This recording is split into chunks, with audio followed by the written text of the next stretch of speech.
Hola a todos y bienvenidos al curso básico de MATLAB nivel 3. Mi nombre es Luis Enrique Quirón de Aguilar y el día de hoy veremos primer proyecto 4. Bien, ahora, una vez que ya hemos definido nuestras variables iniciales, que son los parámetros de inicio, y sus mismas áreas, y a la vez que ya tenemos nuestras funciones para calcular las áreas de cada una de las figuras, podemos dar paso a el ciclo donde se estará realizando esta iteración hasta que el área de cada una de las figuras sea mayor que el área determinada que ya hemos declarado antes.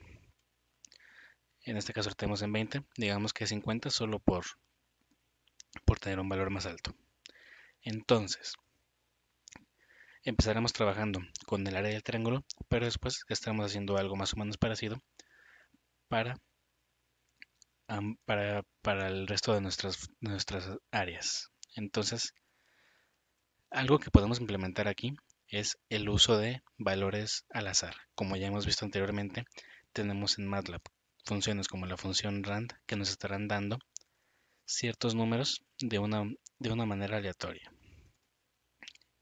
Lo que podemos hacer es que a través de los valores que nos esté dando esta función, podemos decir si se hace una modificación en un parámetro o en otro. Es decir, que queremos que nuestro algoritmo esté modificando de manera aleatoria los parámetros que tenemos dentro del área de cada una de nuestras figuras.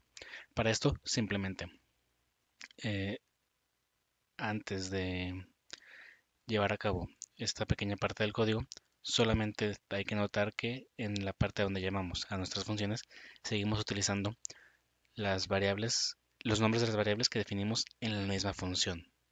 Es decir, que son variables que no están definidas en este código.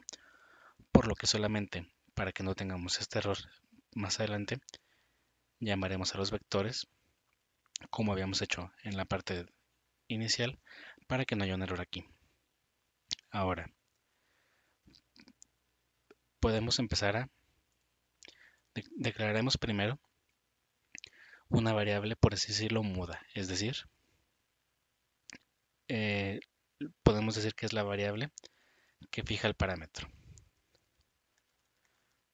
De momento le daremos un valor de 0. Esta variable, ¿qué significa? Es la variable que estaremos utilizando para modificar los valores de nuestros parámetros en cada uno de nuestros ciclos. Y esto lo haremos de la siguiente manera.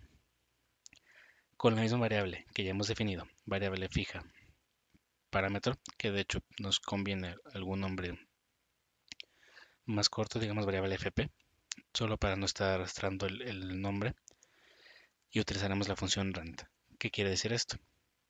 Que cuando se corra cada vez el ciclo, nuestra variable fija estará teniendo un valor distinto.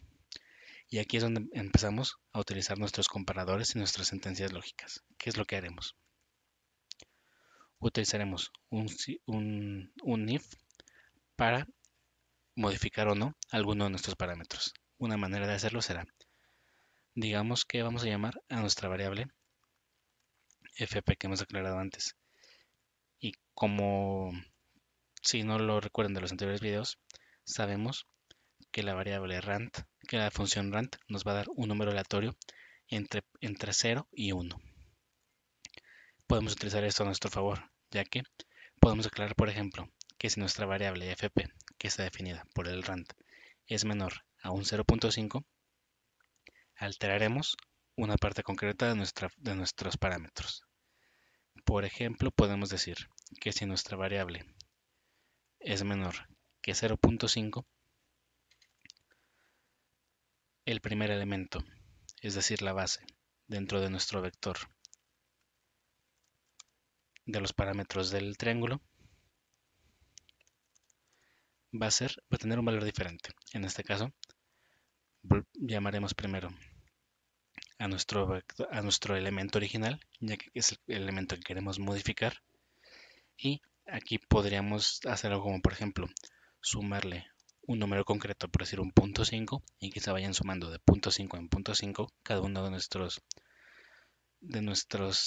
elemento en cada una de las iteraciones. Si se cumple el caso de que nuestra variable sea menor que el 0.5, sin embargo, para hacerlo un poco más aleatorio, digamos que le sumamos un 3 por otra vez nuestra variable rand, es decir, que se va a estar corriendo la función rand y el valor que nos dé lo va a multiplicar por 3 en este caso, y eso se lo va a sumar a nuestra variable original, a nuestro elemento original. Y ahora solamente nos queda asignar el else, es decir, qué pasará si la variable no es menor que 0.5. En este caso podemos decir que queremos modificar el elemento 2, es decir, la altura. Y nuevamente, para que se vayan haciendo modificaciones encima del mismo elemento, primero lo volvemos a llamar y a continuación le agregamos un valor que se le quiera sumar. En este caso digamos que le queremos sumar un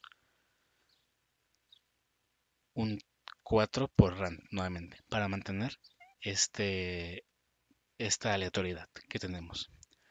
Ahora, ¿qué pasa? ¿Qué es lo que está pasando? Podemos ver que en nuestro ciclo primero tenemos nuestra variable, que es la variable de comparación, que es a través de un rand, y si esta variable tiene un valor menor que 0.5, el primer elemento de nuestro vector de parámetros, es decir, la base del triángulo, se va a ver modificada por un número aleatorio. Y si no ocurre lo mismo, y si no ocurre esto, el segundo elemento, que es la altura, se le va a sumar otro número aleatorio. Y ahora, una vez que se ha hecho la modificación, en caso de que se cumpla una u otra de las condiciones, volvemos a calcular nuestra área, el área tren. Y como vemos que estamos modificando tanto el parámetro 1 del triángulo y el parámetro 2, pues podemos ver que nuestra área va a tener un valor diferente y en este caso mayor, ya que ambos números, ambas modificaciones son de suma al que teníamos anteriormente. Y en caso de que el área nuevamente sea menor que el área determinada, se va a correr otra vez este ciclo, es decir, se va a obtener otro número aleatorio para comparar. Si es mayor que 0.5, se le sumará un número aleatorio a la base, y si no es menor que 0.5, y si es el caso contrario, se le va a sumar un número aleatorio ahora a la altura, y así hasta que nuestra condición original se cumpla.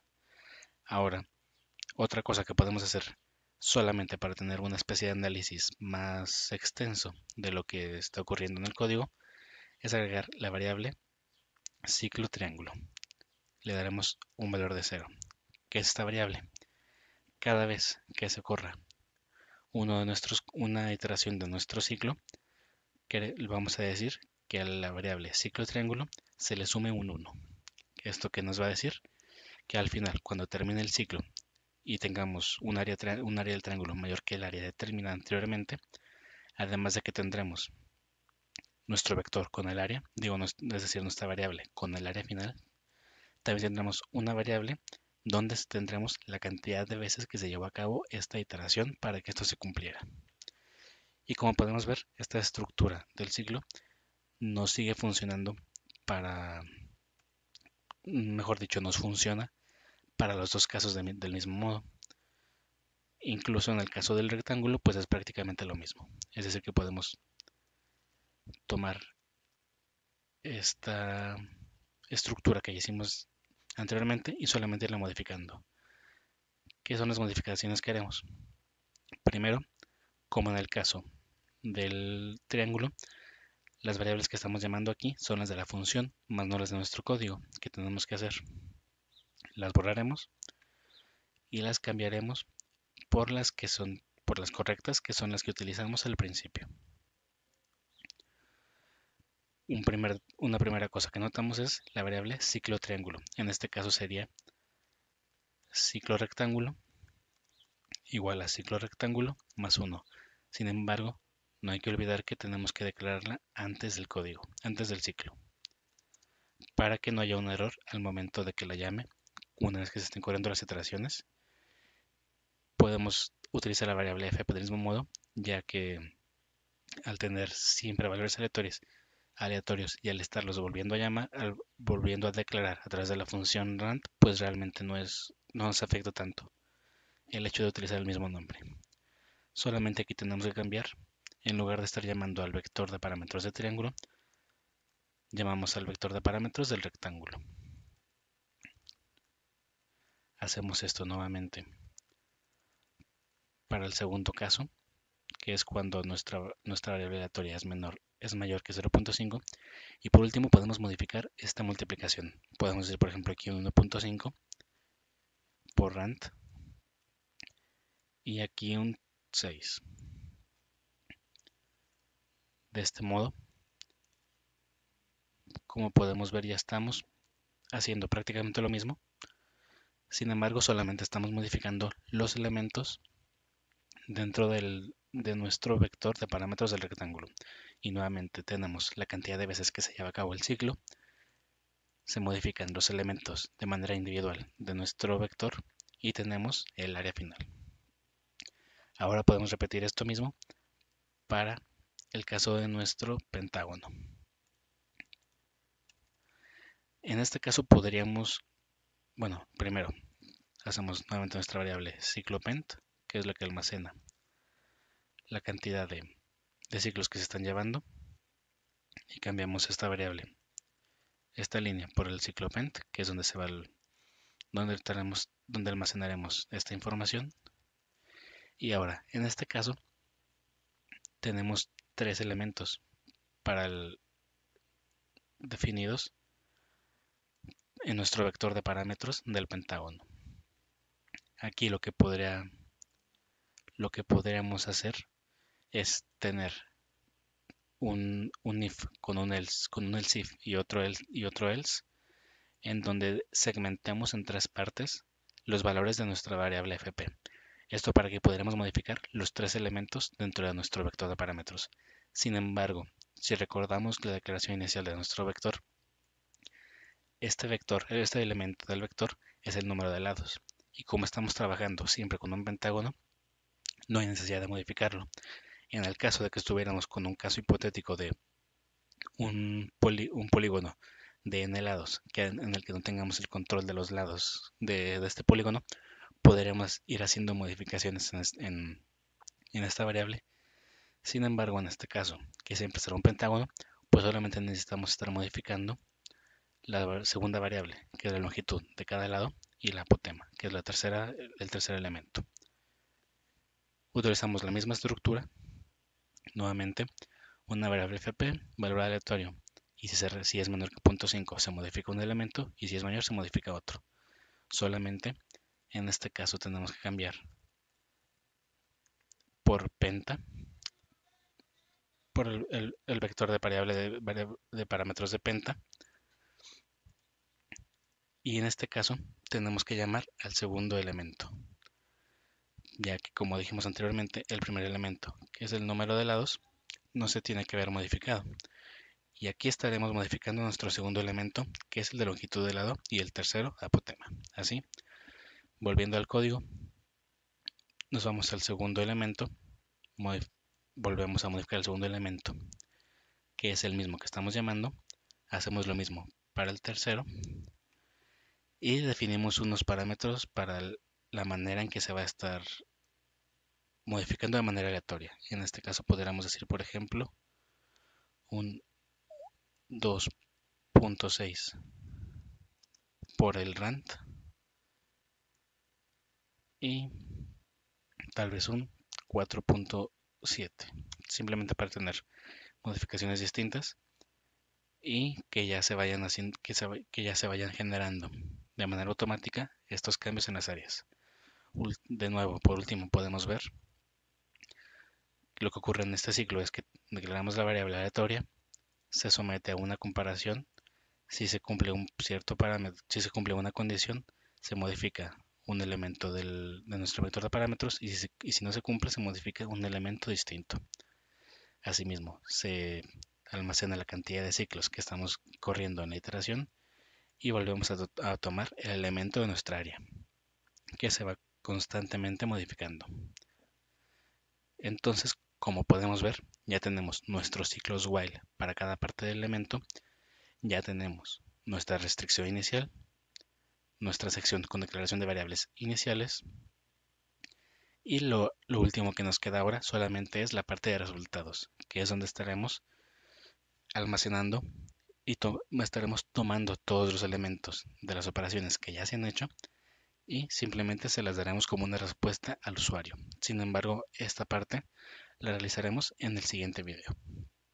Espero que te haya gustado te haya sido de utilidad y me acompañes en el siguiente. Gracias.